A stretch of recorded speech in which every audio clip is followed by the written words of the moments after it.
Welcome to all of you. Today we will have our 17th meet.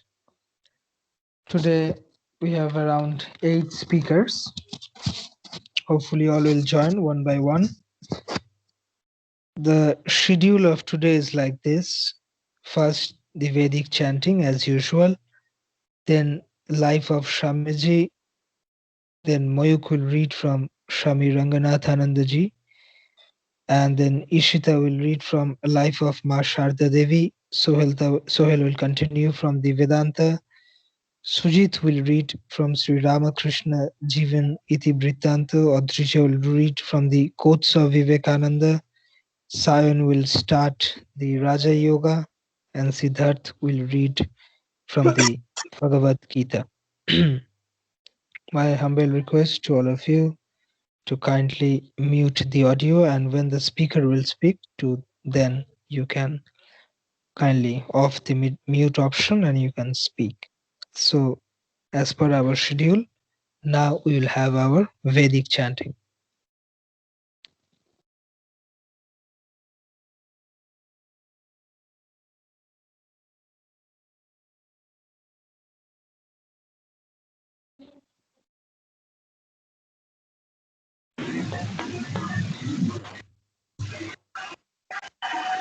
Om Shri Gurubhyo Namaha Harihi Om Sahanavatu Sahanau Bhunaktu Sahaviryam Karavai Tejasvinavati Tamastu Ma Vidvishavai Om Shanti Shanti Shanti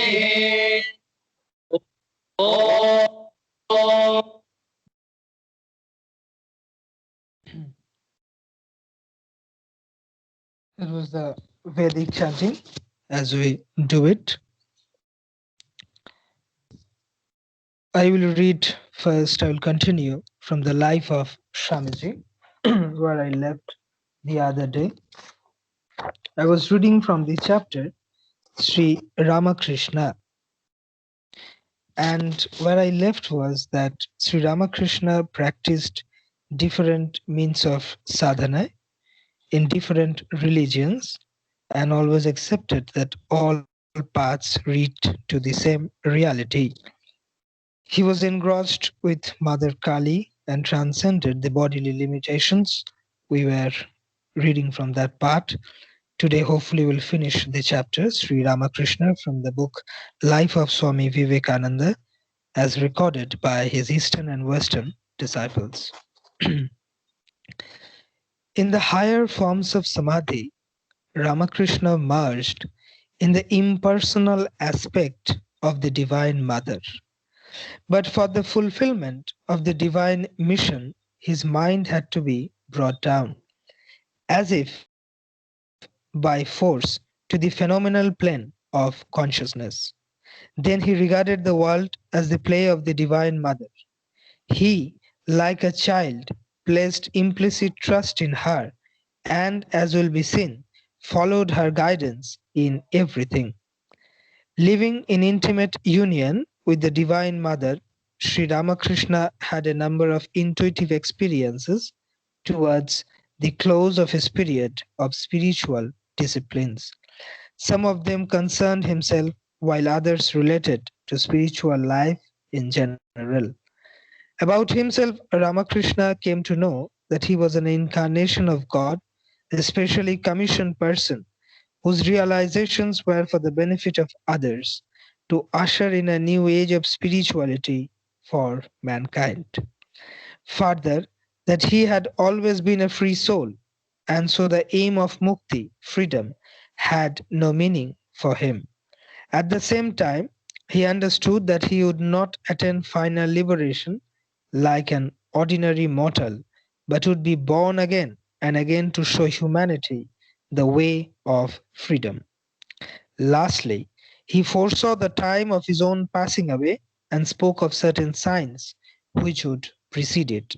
These signs were in due course seen and their import verified. About spiritual matters in general, the following were his convictions. As the result of his realization through all forms of discipline, he was firmly convinced that all religions were true, but every religious system was a path to God. Secondly, the three great systems of thought known as dualism, qualified non-dualism, and non-dualism, Dvaita, Vishishta Dvaita, and Advaita, were not contradictory but complementary to one another. They were stages in man's progress towards the goal. With regard to activity and inactivity, he said, a man whose mind is absolutely pure naturally goes beyond action. He cannot even work even if he tries to, or the Lord does not allow him to work. But the ordinary man must do his duties unattached, depending on the Lord. Like the maid servant in her master's house, she does everything for her master, but knows in her heart that her home is elsewhere. Thirdly, Ramakrishna realized that through him the mother would found a new monastic order comprising those who would put into practice the doctrines of universality illustrated in his life. Lastly, his spiritual insight told him that those who were in their last incarnation, those who had sincerely prayed to the Lord at least once, must come to him. This statement may be taken in a universal or in a personal way as one chooses.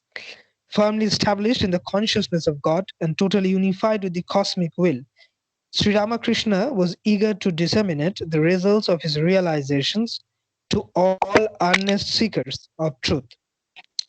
He literally burned with that desire. He would say later, there was no limit to the yearning I had then. In the daytime, I managed somehow to control it. The ordinary talk of the worldly minded was galling to me, and I would look wistfully to the day when my mind would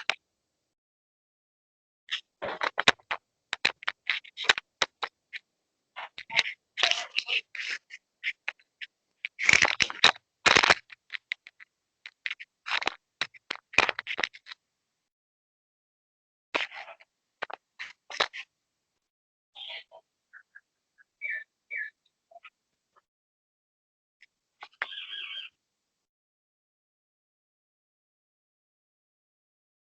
Not come. When during the evening service the temple precincts rang with the sound of bells and gongs, I would climb to the roof of the building in the garden and, writhing in anguish of heart, cry at the top of my voice, "Come, my boys! Oh, where are you all? I cannot bear to live without you." A mother never longed for her child so intensely, nor a friend for his companions, nor a lover for his sweetheart, as I did for them. Oh, it was indescribable. Shortly after this yearning, the youngsters began to come. To the fragrant, full blown lotus of the soul of Ramakrishna also came, like bees, Gauri Pandit, Padmalochan, Vaishnavacharan, Shashadhar, Tarak Churamani, and a host of other great Pandits and aspirants, Keshav Chandra Sen and Pratap Chandra Mazumdar, Vijay Krishna Goswami, and the great Nag Mahasaya, Christians, Mohammedans, Sikhs, and Hindus, hundreds of them. There came poets and thinkers, preachers and theologians, professors and leaders of public opinion, rich and poor, great devotees and fit disciples. It was at this time that Narendranath was spinning for the vision of truth, unconsciously attracted by the wonderful aroma of Sri Ramakrishna's realizations. He also came to Dakshineshwar, he and that group of young men who were later to become the first monks of the Ramakrishna order. We completed the chapter Sri Ramakrishna. We were reading from the book Life of Swami Vivekananda. Now, today we have one good news that Sayan will be starting a new book of Swami Vivekananda, that is the Raja Yoga, the path of meditation. That is very important for all of us. He will read from the preface today, from the beginning part of the preface. So we'll see gradually how and what Swamiji asks us about Raja Yoga and the philosophy of Raja Yoga and how to follow that. Sayan.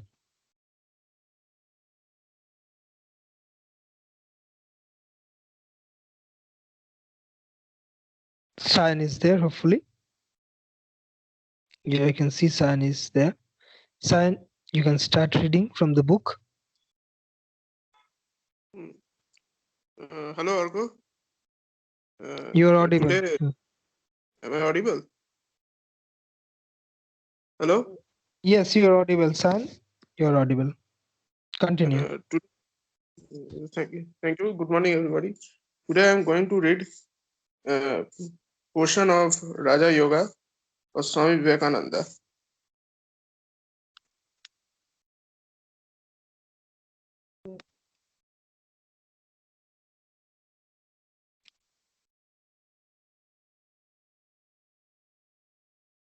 Since the dawn of history, various extraordinary phenomena have been recorded as happening amongst human beings. Witnesses are not wanting in modern times to attest to the fact of such events, even in societies living under the full fledged of modern science. The vast mass of such evidence is unreliable, as coming from ignorant, superstitious, or fraudulent persons. In many instances, the so called miracles are imitations. But what do they imitate? It is not the sign of a candid and scientific mind to to throw overboard anything without proper investigation. Surface scientists, unable to explain the various extraordinary mental phenomena, strive to ignore their very existence. They are therefore more culpable than those who think that their prayers are answered by a being or beings above the clouds, or than those who believe that their petitions will make such beings change the course of the universe. The latter have the excuse of ignorance, or at least of a false system of education in their childhood, which has taught them to depend upon such beings for help, and their dependence has now become a part of their degenerate nature. The former have no such excuse. For thousands of years, such phenomena have been investigated, studied, and generalized. The whole ground of the religious faculties of man have been analyzed, and the practical result is the science of Raja Yoga. Raja Yoga does not, after the unpardonable manner of some modern scientists, deny the existence of facts which are very difficult to explain. On the other hand, it gently, yet in no uncertain terms, tell the superstitious that miracles and answers to prayers and powers of faith, though true as facts, are not rendered comprehensible through the superstitious explanation of attributing them to the agency of a being or beings above the clouds. It declares to mankind that each day being is only a conduit for the infinite ocean of knowledge and power that lies behind. It teaches that desires and wants are in man, that the power of supply is also in man, and that wherever a desire, a want, a prayer has been fulfilled, it was out of this infinite magazine that the supply came, and not from any supernatural being. The idea of supernatural beings may rouse to a certain extent the idea may rouse to a certain extent the power of action in man, but it also brings spiritual decay. It brings dependence, it brings fear, it brings superstition. It degenerates into a horrible belief in the natural weakness of man. There is no supernatural, says the yogi, but there are in nature gross manifestations and subtle manifestations. The subtle are the causes, the gross the effects. The gross can be easily perceived by the senses, not so the subtle.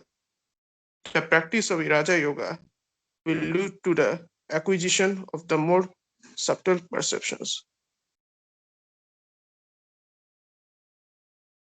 So, Parko, finished up for now. I will but later. Thank you, San. In the coming days, San will be reading the other parts from the Raja Yoga. Now we will go to Ishita. Ishita was reading from the life of Ma Sarada Devi to continue 2 pages till she read. Ishita? Am I audible? Yes, yes, you're audible. Yes. Okay. So previous meet, I was talking about mother's life at Kamarpukur and how she was the butt of all the criticism of the village, and the people of village actually glorified this merry widow as someone who is not pious because she was wearing red bordered cloth, which was strictly prohibited then, back then. So I'll continue from how mother was treated and how she released all that and created her new life gradually. So it's page number 38 from the Gospel of Holy Mother. The state of affairs did not, however, continue for long. Her mother, Shyamasundari Devi, came to know of it, and through her son Prasanna Kumar, she remonstrated with Ramlal for the neglect of her daughter, and also informed Gopalma of it. Gopalma at once took up the matter seriously, carried on a vigorous propaganda among the disciples of the Master, raised some funds, and invited the Holy Mother, in the name of all the devotees of the Master, to come to Calcutta and stay there. After some hesitation arising from fear of public opinion attributing impropriety to a young widow staying amid strangers, she finally arrived in April 1888 to the great joy of all the disciples and devotees. It has to be pointed out that in the early days several of the lay disciples attached no more importance to the Holy Mother than as the wife of the Guru. One is said to have actually remarked, "I know Sri Ramakrishna, but I know nothing of his wife." But hearing much from Yoginma, Gopalma, and Swami Yogananda about the highly exalted states of the mother at Vrindavan, most of them veered round in their estimate of the mother and fully cooperated in the efforts made to provide for her stay at Calcutta. From now, that is 1888 onwards, till her exit in 1920, the mother stayed at Calcutta and Jairambati alternatively. She went to Kamapukur also a few times in the early part of this period. At Calcutta, she used to be accommodated at the houses of the devotees Balaram Bose or Mahendranath Gupta whenever her stay was short, and at rented houses when the stay was long. This arrangement went on until Swami Saradananda built the Udbodhan house at her Calcutta residence in 1909. She was attended upon by Swami Yogananda and Swami Trigunatita at first, And after Swami Trigunatita left India, Swami Saradananda took full charge of her responsibility. The later disciples of the master, like Yoginma and Gopalma, kept company with her often. It was a few months after her coming to Calcutta that she went on another pilgrimage in April 1888 to Gaya, accompanied by Swami Advaitananda. On this occasion, she also visited the both Gaya, the place of Buddha's enlightenment, where an event of great significance took place. She saw there the well established monastery of Hindu sannyasis, which provided the monks with good accommodation and food. The contrast between this and the poverty stricken condition of her own children, the monastic disciples of the Master, evoked strong sentiments in her mind. About this incident, she said as follows: Ah, for this have I shed tears and prayed to the Master, and only through that this Math, Belur Math, came into existence now. When the Master left the body, the boys gave up the world and gathered together in a rented shelter for some days. Then they scattered about independently and went on roaming after about here and there. Then I felt intensely sad and prayed to the Master, O Lord, you came, disported with a few, and then went away. Should everything end with that? If so, what was the need for coming down and undergoing so many travails? I had seen in Banaras and Vrindavan many holy men who get their food by alms and move about from one place to another. There is no dearth of the holy men of that type. I shall not be able to bear the sight of my sons who have come out in your name and moving about begging for food. My prayer is that those who leave this world, the world, in your name and may never be in need of bare sustenance. They will all live together, holding to your ideas, your ideals, and the people afflicted by the worries of the world will resort to them and be solaced by hearing from them about you. That is why you came. My heart is pained at seeing them wandering about. Indeed, a remarkable prayer for the monks, while she herself was in utter poverty and neglect, her insight into the implications of the Master's advent too is profound and prophetic. So I end here. So that was really beautiful. Like she was neglected so much. She didn't know what would happen with her, but still she was thinking about her sons and how they will get established and how every other people will come to them and ask help and will listen about Thakur. So here I end and moving forward to Orkoda. Thank you. Thank you, Ishita. I want to say something. The establishment of the Ramakrishna order, actually, the Maharajis say that it is because of the prayer, of this very particular prayer of Ma Sharda Devi to Thakur, that my boys at least should have a proper clothing and should have the minimum sufficient food so that they can call upon the name of the God all time, and they could have a permanent residence. This was because of the prayer of Sharda Devi that today Ramakrishna Mission has come about in such a large form and around so many centers all around the globe. So they all say it is because of Ma's Kripa, Ma's grace. Now we are going to Sohel. Sohel was reading from the book Vedanta, Voice of Freedom, and he has just started reading from the depth of Vedanta, and that was the philosophy of Swami Vivekananda, Thakur, and Ma. So we will see. Sohel.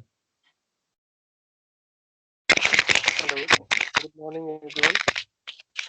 Well, I was reading from the first chapter, that is what is Vedanta, what is meant by it. And in the last discussion, I told how Vedanta is just in the concept, how it is an all-encompassing thing which doesn't have any beginning or an end, how it is omnipresent, and it started from nowhere and it will go nowhere. It is there always. It is just who we need to follow the principles of Vedanta to acknowledge it.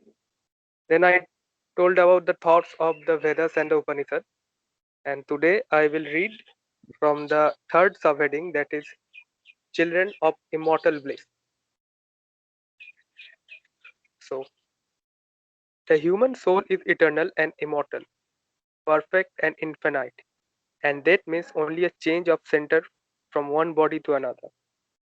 The present is determined by our past actions and the future by the present. The soul will go on evolving up or reverting back from birth to birth and death to death. But here is another question. Is man a tiny boat in a tempest, raised one moment on the foamy crest of a billow and dashed down into a yawning chasm the next, rolling to and fro at the mercy of good and bad action, a powerless, helpless wreck in an ever-raging, ever-rushing, uncompromising current of cause and effect, a little moth placed under the wheel of causation, which rolls on crushing everything in its way and waits for the widow's tears or the orphan's cry. The heart sinks at the idea. Yet this is the law of nature. Is there no hope?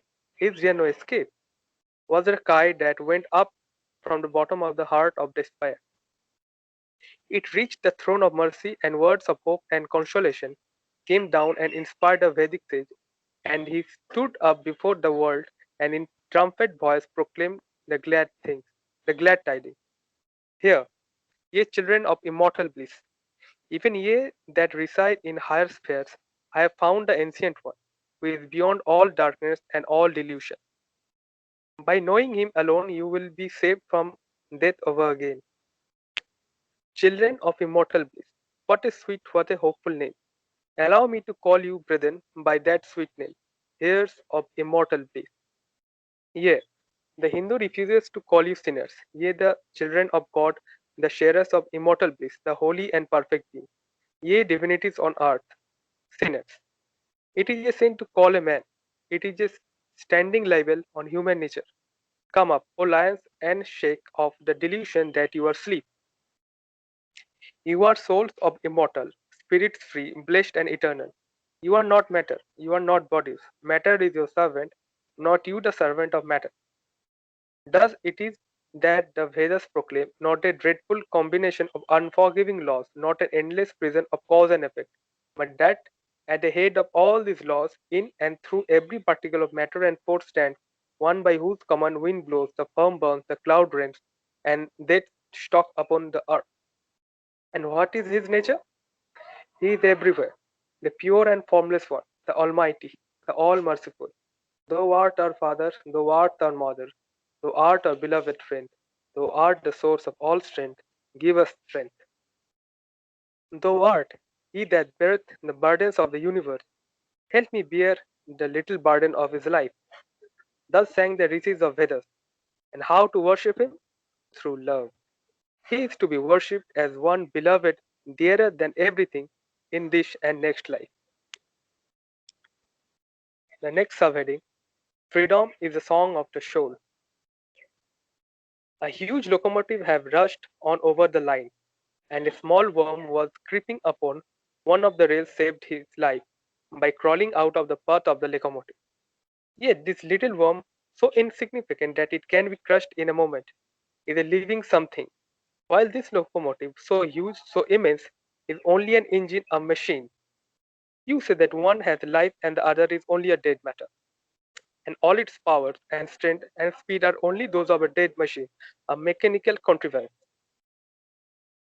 Yet the poor worm, which moved upon the rail and which at least touch of the engine would have deprived of its life, is a majestic being compared to that huge locomotive.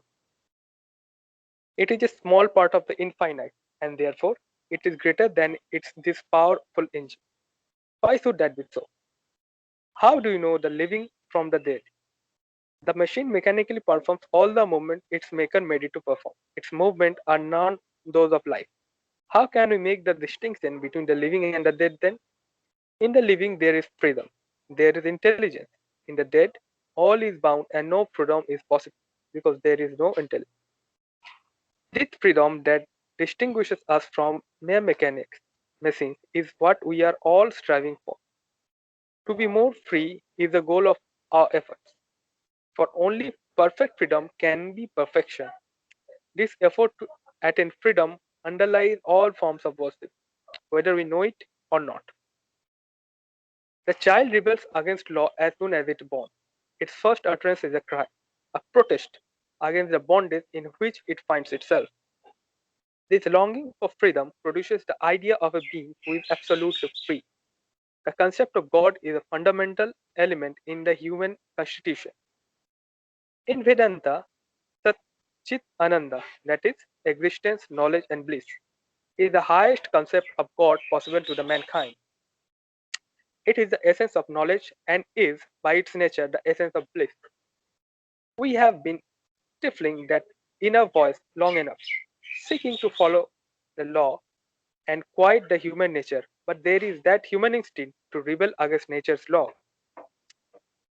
We may not understand what the meaning is, but there is that unconscious struggle of the human with the spiritual, of the lower with the higher mind, and the struggle attempts to preserve one separate life, what we call our individuality.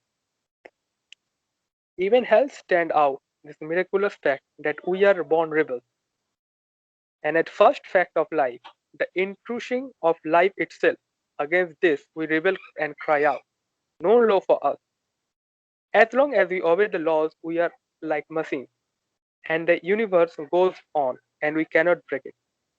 Law, as laws become man's nature, the first inkling of life on its higher level is in seeing this struggle within us to break the bonds of nature and to be free. Freedom, oh freedom, freedom, oh freedom, is the song of the show.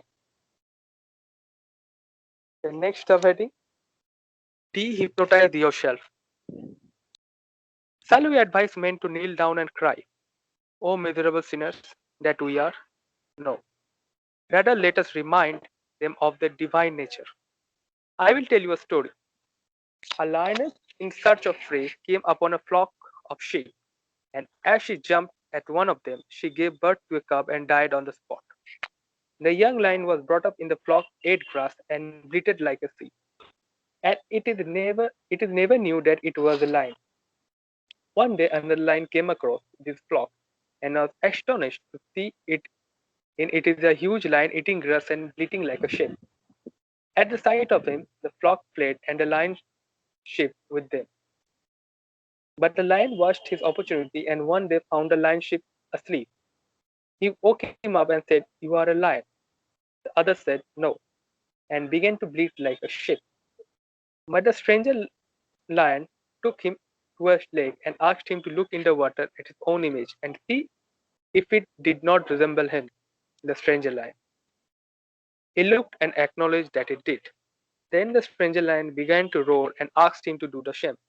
The lion sheep tried his voice and was soon roaring as grandly as the other, and he was a sheep no longer.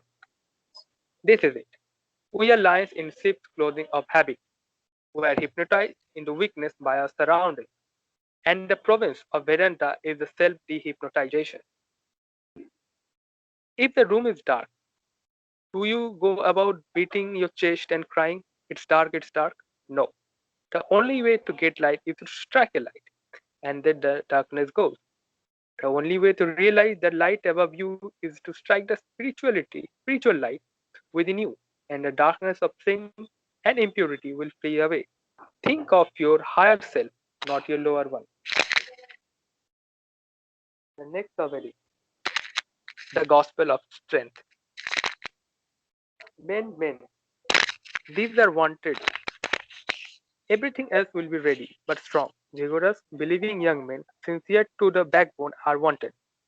100 such, and the world becomes revolutionized. The will is stronger than anything else. Everything must go on. before the will, for that comes from God and God Himself. A pure and strong will is omnipotent. What you want is strength, so believe in yourself. We have become weak, and this is why occultism and mysticism come to us. These creepy things. There may be great truths in them, but they have nearly destroyed us. Make your nerves strong. What you want is muscles of iron and nerves of steel. We have whipped long enough. No more whipping. But stand on your feet. Be men. It is a man making religion that we want. It is a man making theories that we want. It is a man making education all round that we want. And there is a test of truth. Anything that makes you weak physically, intellectually, and spiritually, reject as a poison. There is no life in it. It cannot be true. Truth is strengthening. Truth is purity. Truth is all knowledge. Truth must be strengthening, must be enlightening, and must be invigorating. Go back to your Upanishad, the shining, the strengthening, the bright philosophy, the part of all these mysterious things, all these weakening things. Take up this philosophy. The greatest truth are the simplest thing in the world, simple as your own existence. The truths of Upanishads are before you. Take them up, live up to them. Strength, strength is what Upanishads speak to me from every page. This is the one great thing to remember. It has been the one great lesson I have been taught in my life. Strength, it says strength. O man, be not weak. Are there no human weakness? Says man. There are, say the Upanishad. But will more weakness heal them? Definitely no. Would you try to wash dirt with dirt? Definitely no. Will sin cure sin? Weakness cure weakness? Strength? O man, strength, says the weakness. Stand up and be strong. Aye, it is the only literature in the world where you find the word abhi, that is fearless, used again and again. In no other scripture in the world is this adjective applied either to God or to man. Abhi, and in my mind rises from the past the vision of the great emperor of the West, Alexander the Great, and I see, as it were in a picture, the great monarch standing on the bank of Indus, talking to our sannyasis in the forest. The old man he was talking to, perhaps naked, stark naked, sitting upon a black block of stone, and the emperor, astonished at his wisdom, tempting him with gold and honor to come over Greece. And the man smiles at his gold and smiles at his temptation and refuses. Then the emperor, standing on his authority as an emperor, says, I will kill you if you do not come. And the man bursts into laugh and says, you never told such a falsehood in your life as you tell just now. Who can kill me? Me you kill, emperor, or the material world? Never, for I am spirit unborn and undecaying. Never was I born and never do I die. I am the infinite, the omnipresent, the omniscient, and you kill me, child that you are? The Upanishads are the great mine of strength. Therein lies strength enough to invigorate the whole world. The whole world can be vivified, made strong, energized through them. They will call the trumpet voice upon the weak, the miserable and the downtrodden of all races, all creeds and all sects to stand on their feet and be free. Freedom, physical freedom, mental freedom, and spiritual freedom are the watchwords of the Upanishads. Now I will come to the final section, that is the bold message of the East. About 1400 years before Christ, there flourished in India a great philosopher, Patanjali by the name. He collected all facts, evidence, researches in psychology and in physiology, and took the advantage of all the experiences accumulated in the past. Remember, this world is very old. It was not created only 2 or 3,000 years ago. It is it is taught here in the West that society began 1800 years ago with the New Testament. Before that, there was no society. That may be true with regard to the West, but it is not true for the whole world. Often, while I was lecturing in London, a very intellectual and intelligent friend of mine would argue with me. And one day, after using all his weapons against me, he suddenly exclaimed, but why did your Odysseus not come to England to teach us? I replied, because there was no England to come to. Would they preach to the forest? 50 years ago, said Ingersoll to me, you would have been hanged in this country if you had come to preach. You would have been burned alive, or you would have been stoned out of the villages. On some other occasions, I told you the definition of God and man. Man is an infinite circle whose circumference is nowhere, but whose center is located in one spot. The God is an infinite circle whose circumference is nowhere, but whose center is everywhere. He works through all hands, sees through all eyes, works on all feet, breathes through all bodies, lives in all lives, speaks through all mouths, and thinks through every man's brain. Man, can you become like God and acquire control over the whole universe if he multiplies infinitely, his center of self-consciousness? The great error in all ethical systems, without exception, has been the failure of teaching. That means by which man could be refrained from doing evil. All the systems of ethics teach, do not steal. Very good. But why does a man steal? Because all stealing, robbing, and other evil actions, as a rule, have become automatic. The systematic robber, thief, liar, unjust man and woman are all these in spite of themselves. It is really a tremendous psychological problem. We should look upon man in the most charitable light. It is not easy to be good. What are you but mere machines until you are free? Should you be proud because you are good? Certainly not. You are good because you cannot help it. Another is bad because he cannot help it. If you are in position, who knows what you have been doing? The woman in the street or the thief in the jail is the Christ that is being sacrificed that you may be a good man. Such is the law of balance. All the thieves and all the murderers, all the unjust and the wickedest and the devil, they are all my Christ. I owe a worship to God Christ and to the demon Christ. That is my doctrine. I cannot help it. The salutation goes on to the feet of the good and saintly, and to the feet of the wicked and the devilish. They are all my teachers, all my spiritual fathers, all my saviors. I may curse one and yet benefit by his failings. I may bless another and benefit by his good deeds. This is as true as I stand here. I have to sneer at the woman walking in the street because society wants it. See, my savior, she whose street walking is the cause of the chastity of other women. Think that. Think men and women of this question in your mind. It is a true, a bare, bold truth. As I see more world, see more men and women, this conviction grows stronger. Whom shall I blame? Whom shall I praise? Both sides of the shield must be seen. Thank you. This is the end of the first chapter. It was a lengthy one, but definitely very much enthralling that everyone should follow it. Thank you. Thank you, Sohel.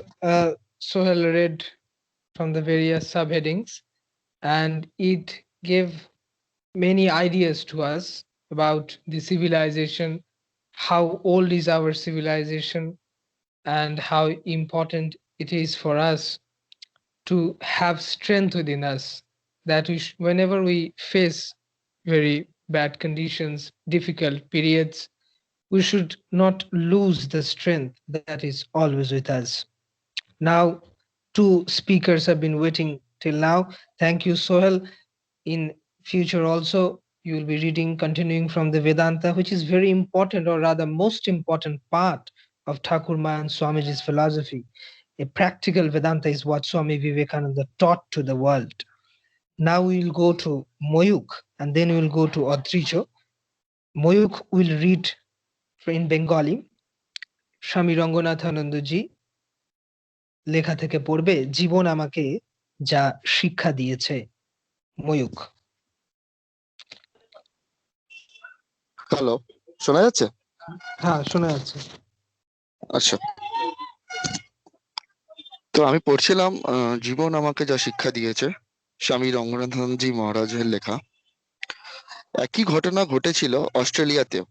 সেখানে আমি প্রথম যাই 1961 America সফরে একটা অংশ হিসাবে, এবং পরে 1971 থেকে 1986 পর্যন্ত যাই নিয়মিতভাবে। সেখানে যে বেদান্ত আন্দোলন শুরু হয়েছিল তা দ্রুত দক্ষিণেশ্বর সারদা মঠের এক স্থায়ী শাখা কেন্দ্রের রূপ নেয়। এখন সেখানে 3 জন সন্ন্যাসিনী রয়েছেন যাদের কাজের পরিধি বিশাল।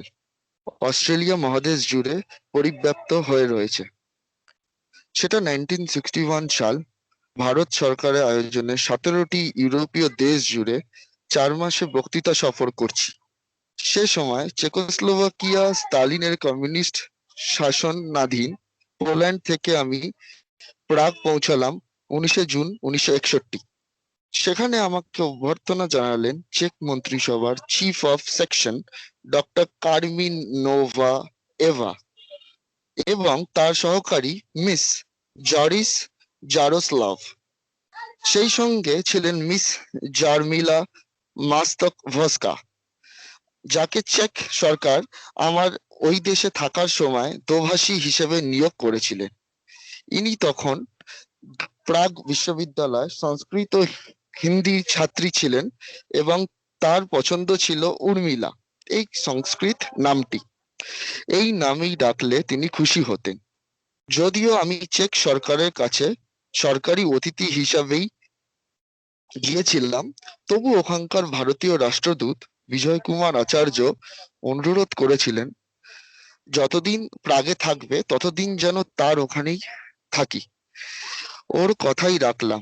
যাই হোক, পরের দিন মিস জারিমালা মাস্তভস্কা আমাকে নিয়ে গেলেন চেক সরকারের সচিবালয়। সেখানে সংস্কৃতি মন্ত্রকের অধীনস্থ বিদেশ সম্পর্ক বিভাগের প্রধান মিস্টার হলুবেক এর সঙ্গে আমার দেখা করার কথা ছিল। মিস হলুবেক জানালেন তার দপ্তরে আমার চেকোস্লোভাকিয়া থাকার 5 দিনের অনুষ্ঠান সূচি তৈরি করে ফেলেছে। তার মধ্যে প্রাগের জন্য 3 দিন আর বাদবাকি 2 দিন ধরা আছে।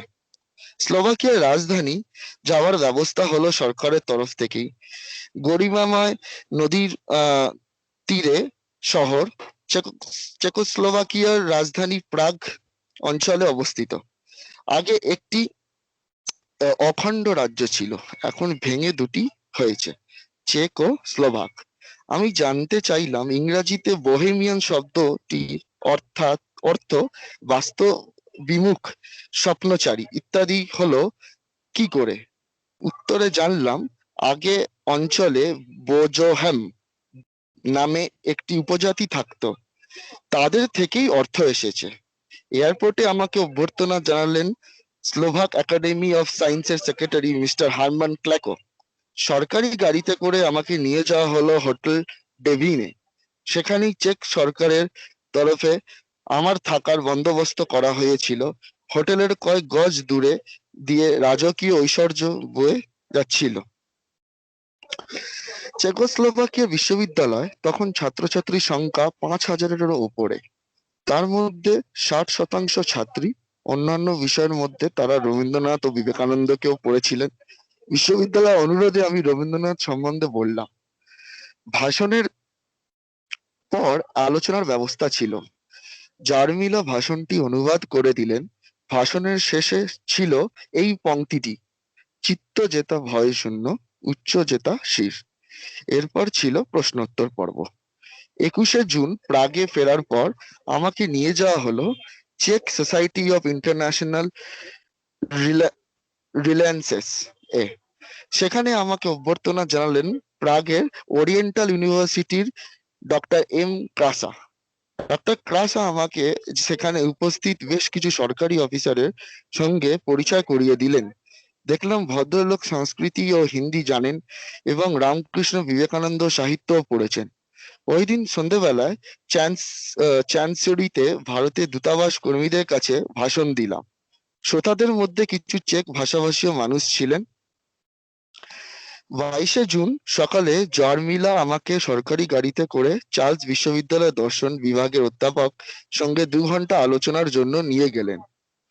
উপস্থিত অধ্যাপকেরা মার্ক্সীয় তত্ত্ব বললেন। বিশ্বের সবকিছুর পেছনেই জড়শক্তি এবং গঠনমূলক সম্পর্ক।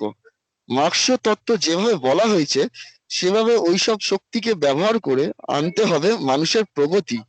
আমি প্রশ্ন করলাম, কেবল বাহ্য পরিবেশকে ক্রমাগত নিয়ন্ত্রিত করেই কি মানুষ আরো বেশি নীতিপরায়ণ এবং সমাজ সচেতন এবং আরো স্বার্থকেন্দ্রিক করে তোলা যায়? তাছাড়া 40 বছর ধরে অনুরূপ ধ্যান ধারণা পরিচিত সোভিয়েত রাশিয়ার অভিজ্ঞতা কি মার্ক্সীয় তত্ত্বকে প্রত্যাশাকে বাস্তবায়িত করতে পেরেছে? উপস্থিত সকলে যথেষ্ট আন্তরিকতার সঙ্গে স্বীকার করলেন যে সেই প্রতিষ্ঠা বা বাস্তবায়ন হাতে হাতে পাওয়া যাচ্ছে না, এবং রাশিয়া আধুনিক কমিউনিস্ট ভাবধারা ক্রমশ আরো বেশি করে উপলব্ধি করছে যে এক নাগারে কেবল বাস্তববাদী মূল্যবোধের ওপর জোর দিয়ে মানবিক শ্রেষ্ঠত্বে কমিউনিস্ট লক্ষ্যে পৌঁছানো যাবে না। তার জন্য চাই নৈতিক মূল্যবোধের ওপর আরো বেশি গুরুত্ব আরোপ। আজকে আমি এত অব্দি পড়া করলাম, পরের দিন আরো কন্টিনিউ করবো। অনেক ধন্যবাদ ময়ূক, খুব সুন্দরভাবে বলছিলেন রঙ্গনাথানন্দজির যে অভিজ্ঞতা বিভিন্ন বিদেশের বিভিন্ন দেশে গিয়ে, এবং সেখানে ভারতের যে ঐতিহ্য সেটার দরকার এবং পাশ্চাত্যের যে দর্শন সেটাকেও ঝাঁপিয়ে যাচ্ছে আমাদের এখানকার গভীর দর্শন। কারণ এই দর্শনের মধ্যে সবাইকে নিয়ে চলার একটা ইঙ্গিত আছে। এবার আমরা যাব অদ্রিজর কাছে। Now will go to Adrij. Adrij, this is the last speaker. Adrij is the youngest speaker in our group. He will read from the quotes of Swami Vivekananda. Adrij. Hello, very good morning to everybody. I'm Audrey Mukherjee. I will continue my reading from Pulse of Wisdom, page 6, Bondage. A golden chain is as much a chain as an iron one. The chain of gold is quite as bad as the chain of iron. Free will is a misnomer. The ghost of past thoughts, past lives hold us down. We think in time, our thoughts are bound by time. All that exists in space and time. We must learn not only to attach the mind to one thing exclusively, but also to detach it at a moment's notice and place it upon something else. Bondage brings only misery, desire, ignorance, and inequality. This is the trinity of bondage. Our bondage is a delusion. If you say you're bound, bound you will remain. He who says he is bound, bound he shall remain. As long as we require someone else to make us happy, we are slaves. He whose senses rule him is worldly, is a slave. We are all slaves to our senses, slaves to our own minds, conscious and subconscious. We are all slaves to our own and to everybody else's mind. We are led here and there because we cannot help ourselves. We think because we have to think. To whip is a sign of weakness or bondage. Thank you. Thank you, Adrij. Thank you, Adrijo. With Adrijo's reading from the quotes of Swami Vivekananda from the book Pulse of Wisdom, we come to the end of our meet. Thank you to all the speakers. All speakers were beautiful. We learned many things in details, and in future meet also, by the grace of Thakur Man Swamiji, we will be reading their philosophy, life and teachings. Thank you. Jai Thakur, Jai Swamiji, Jai Ma. Om Shanti Shanti Shanti. Hari Om Tat Sat.